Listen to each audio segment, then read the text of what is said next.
When people hear the phrase family dinner, they immediately imagine linen napkins, mom and apron, and pearls, what else? Ham, a tossed salad, and a long dinner table. Yes, this is an ideal picture of a family dinner, but there's much more to it than just sharing a simple meal with your family. Today I'd like to share three reasons why family dinners are important. First, family dinner provide a whole basket of values and habits that grounds the kids. Secondly, family dinner becomes a social center. And lastly, it teaches the kids to become a member of their culture. So going back to the first example, family dinner provide a whole basket of values and habits that provide firm foundation for the kids. According to the National Center on Addiction and Substance Abuse at Columbia University, kids that have more frequent family dinners, which is like 3 to 5 times a week, they are 17% lower risk of substance abuse, half as likely to try cigarettes, and half as likely to try drugs, and even likelier to get better grades at school. This is because at the family dinner, kids can express themselves more, and as they just share how their days were with their parents, they feel more loved, and consequently, they feel more secure, and that goes in hand with their confidence, and that helps them say no to peer pressure. Secondly, family dinner becomes a social center. According to Harvard Research, 2006, family dinners are more important than playtime, story time, or any other family event in the development of vocabulary of younger children. For instance, younger children tend to pick up how conversations are structured. They also see how their parents interact with one another and even their siblings. It's more than just a development of speech, but they learn how to handle themselves better in the real world. Lastly, according to Robin Fox, an anthropologist from Rutgers University in New England, family dinners teach children to become a member of their culture. It civilizes them. In other words, these meals are more than just a meal, and it sends more than a message. It's where the family builds its identity and culture, almost as if it's like a sanctuary of the family. Jokes are shared, legends are passed down, and later on the world gets examined through the lens of a family's values. And that's what every family wants, to have the same perspective and same morals and values as the parents. In conclusion, one should never underestimate what consistent family dinners can do to your family. Family dinners are truly the groundwork and foundation of healthy, well-rounded kids today. It teaches them good habits and values. Family dinners also become a social center where the kids learn how to interact with one another. And lastly, it gets them cultured. So next time, pull up some chairs, turn off the TV, and use the cell phones, and see what a family dinner can do to your family. Thank you.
Well, I like the visualization at the beginning. You've got a very clear thesis statement. There's a setup of what the content is going to be, and the internal signposting is fine. You do a good job citing material during the presentation.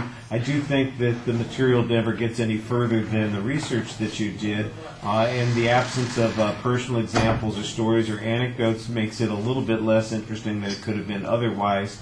And even if you don't use your own personal stories and anecdotes, I think you could probably find some examples from the research that you did that would show us exactly what you're talking about, because it just stays kind of at an abstract level. It sounds like a nice essay that's being done on this subject without necessarily providing us with the fodder to make it more interesting, or the mutter either. All right. The visual factors on the presentation, your body movements are sometimes a little bit odd. You are swiveling at the hips sometimes. Your legs cross a couple of spots where it seems like you are a little bit unsteady. So it's not that you are doing something that is hugely problematic, but they're just minor things that seem like they are habits of anxiety. That seems to be the one place that your anxiety is coming out, and I want you to pay attention to those things. And I think your body movements ought to be connected to emphasizing the speech and ideas rather than being completely separate from what you're talking about. Your gestures are also very limited because you have your notes in your hands the whole time. And so that's another one of those places where it becomes obvious that the circumstances of the speech are imposing on your ability to connect with the audience. On the other hand, your facial expressions and your eye contact are very consistent. I thought that your vocal delivery, you project pretty effectively. There's reasonable variety in your pitch.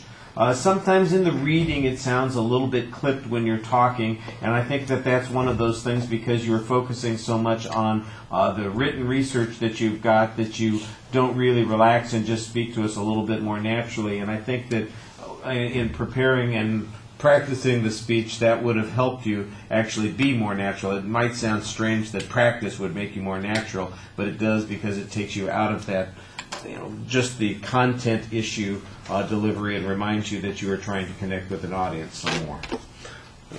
Thank you very much.